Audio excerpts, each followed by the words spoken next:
Hello students. In previous video, we have talked about Newton's first law of motion.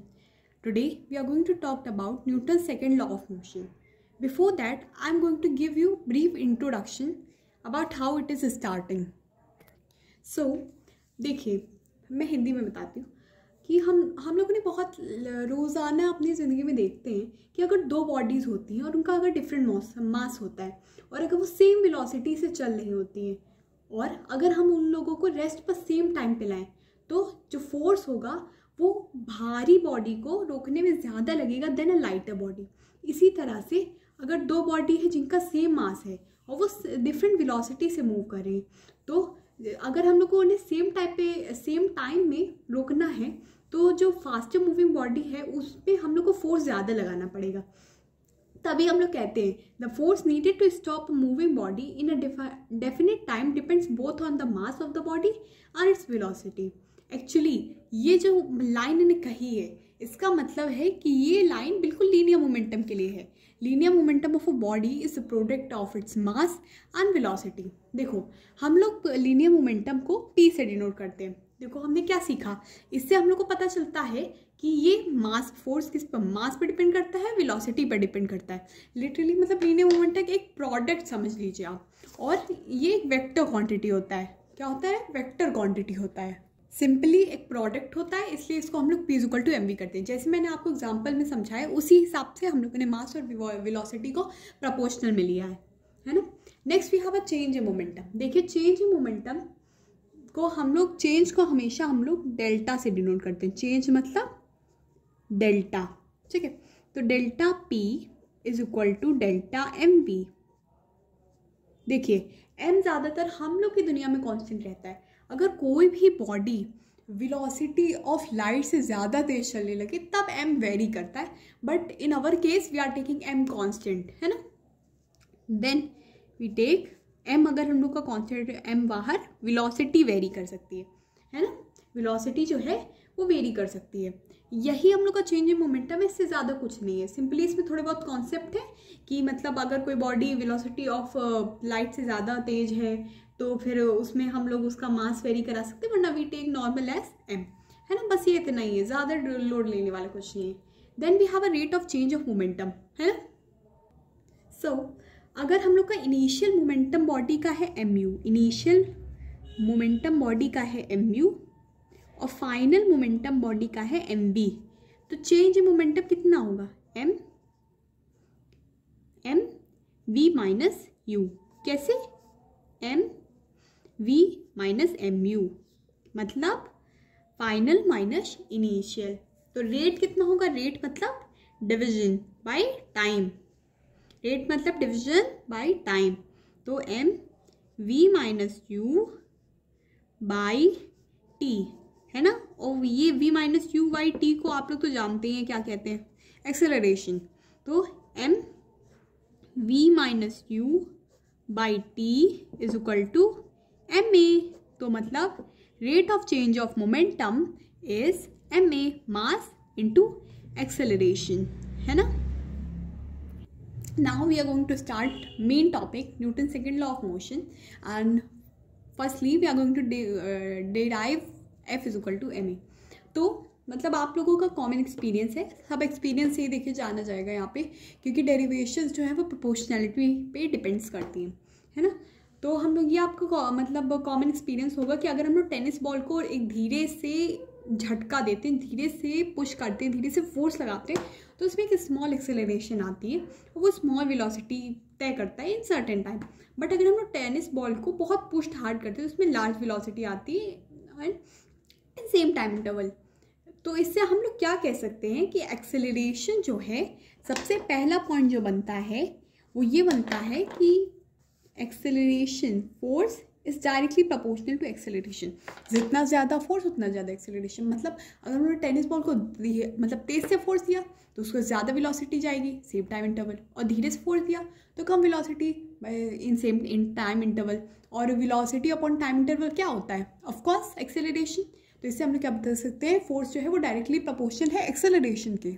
Next, अगर हम लोग के पास कोई भी मतलब ऐसे फुटबॉल बॉल है या तो टेनिस बॉल है, तो फुटबॉल बॉल और टेनिस बॉल पे अगर हम लोग फोर्स लगाएंगे तो फुटबॉल में हम लोग को ज़्यादा फोर्स लगाना पड़ेगा और टेनिस बॉल में कम फोर्स लगाना पड़ेगा। इससे हम लोग को समझते हैं कि force needed to produce same acceleration in different bodies proportional to their मास।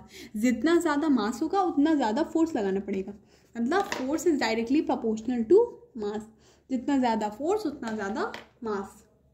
अब ये दोनों प्रोपोर्शनैलिटी में है by equation 1 and by equation 2 F is directly proportional to M into A.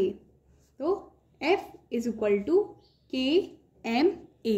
K is a constant and we are always taking when we take out proportionality sign.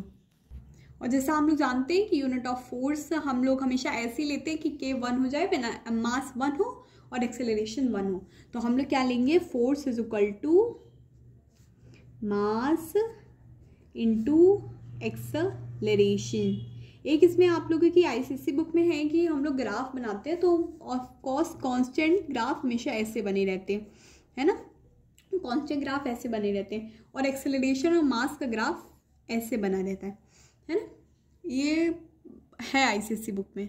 और ऐसा hyperbola graph इस वजह से आता है क्योंकि एक्सेलरेशन जो है वो इनडायरेक्टली प्रोपोर्शनल है मास के। तो दिस मतलब ऐसा आएगा ये ग्राफ। ये 11th में हाइपरबोला, पैराबोला, ये सारे ग्राफ पढ़ाए जाते हैं। Now, then we have CGS and SI unit of force. It is also important. तो SI unit of force is Newton and one मतलब on the SI unit of force is Newton. तो हम लोग एक Newton को हम लोग 1 kg 1 metre मतलब 1 मीटर इन्वर्सली स्क्वायर। तो 1 newton is equal to 1 kg into 1 metre inverse second square, है ना।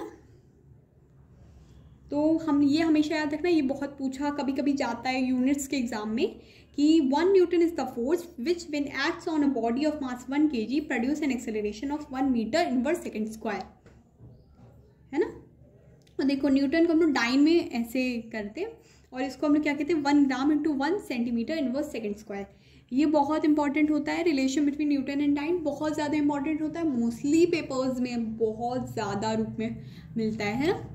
तो 1 newton is equal to 1 kg into 1 metre second inverse. और हम लोग जानते हैं 1 kg कितना होता है, 1000 ग्राम होता है ना।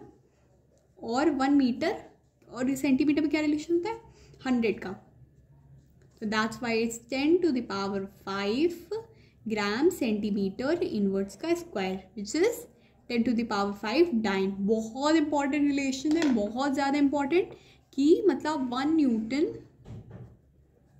Is equal to 10 to the power 5 dyne. बहुत इंपॉर्टेंट रिलेशन है, बहुत पूछा जाता है और ये मतलब आगे क्लास तक चलता है, तो बहुत अच्छे से इसे ध्यान में रखिएगा। Now we are going to start Newton second law of motion in the terms of statements. तो ये रहा Newton second law of motion. तो स्टेटमेंट क्या कहता है, according to Newton second law of motion the rate of change of momentum of a body is directly proportional to the force applied on it and the change in momentum takes place in the direction with the forces applied.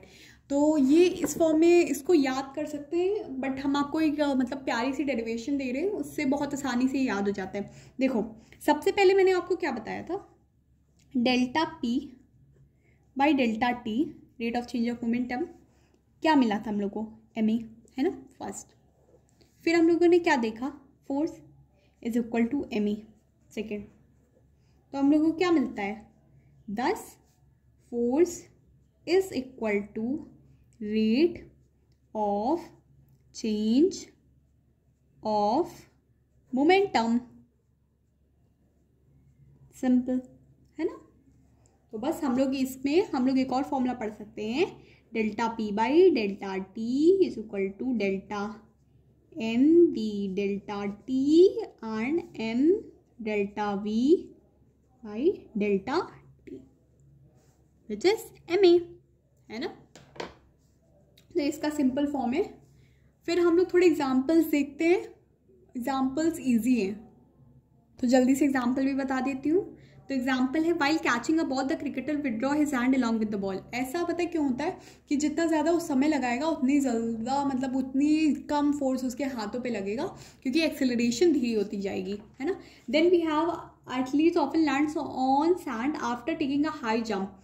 क्योंकि मतलब और जैसे flow में तो मतलब उतना कम force लगता है, जितना ज़्यादा समय लगेगा उतनी उसकी एक्सेलरेशन कम होती जाएगी और मतलब फोर्स भी कम होता जाएगा.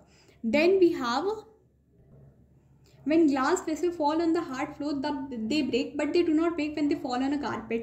ऐसे क्या होता है, सेम मतलब सभी की तरह जितना ज़्यादा समय लगता है एक्सेलरेशन मतलब कम होने लगता है और फिर उसके बाद जो फोर्स है वो कम हो जाता है न्यूटन सेकेंड लॉ की वजह से, है ना. तो this is how we and Newton second law in just 10 minutes.